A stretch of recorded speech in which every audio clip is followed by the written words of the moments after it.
আজ সকালে আমাদের মাঠে ধান কাটার কথা ছিল, তাই সকাল সকাল ব্রাশ করে চা বিস্কুট খেয়ে বেরিয়ে পড়ি মাঠের দিকে। অনেকদিন ধরেই মেশিনের পিছনে ঘুরছিলাম, কিন্তু লাইন পাচ্ছিলাম না। আজকে সকালে বললো যে আজকে নাকি আমাদের ধানটা কেটে দেবে, তাই মাঠকে আসলাম দেখতে যে যদি গাড়িটা পাই। তারপর মাঠে কিছুক্ষণ ঘোরাঘুরি করার পর হঠাৎ দেখতে পাই যাকে বলেছিলাম সে এসে বললো যে একটা জমি হচ্ছে, সেটার পরে নাকি আমাদের হবে।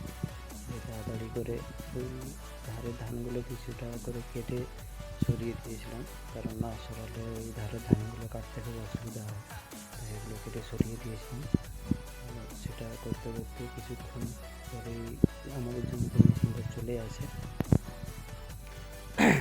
ওই যে দূরে দেখতে পাচ্ছি মেশিনটা, ওটা হওয়ার পরেই নাকি বলেছিল আমাদের জমিতে আসবে। তো কিছুক্ষণ পরে আমাদের জমিতে চলে আসে গাড়িটা, খুব বেশি দেরি হয়নি। তারপর কিছুক্ষণের মধ্যে আমাদের ধান কাটা হয়ে যায়, প্রায় আধ ঘন্টার মতো লেগেছিলো কাটতে। আধ ঘন্টার মধ্যে আমাদের ধানটা কাটা হয়ে যায়। কাটা হয়ে যাওয়ার পর গাড়িতে করে নিয়ে এসে আমরা ধানটা আমাদের খামারে ঢেলে দিই। আমরা দেখতে পাচ্ছি খামারে ধানটা ঢেলে দিয়েছি। তো আজকে সারাদিন এইভাবে কেটেছে, সকাল থেকে সন্ধ্যা পর্যন্ত। আজকের মতো এটুকুই, দেখা হচ্ছে আবার পরে।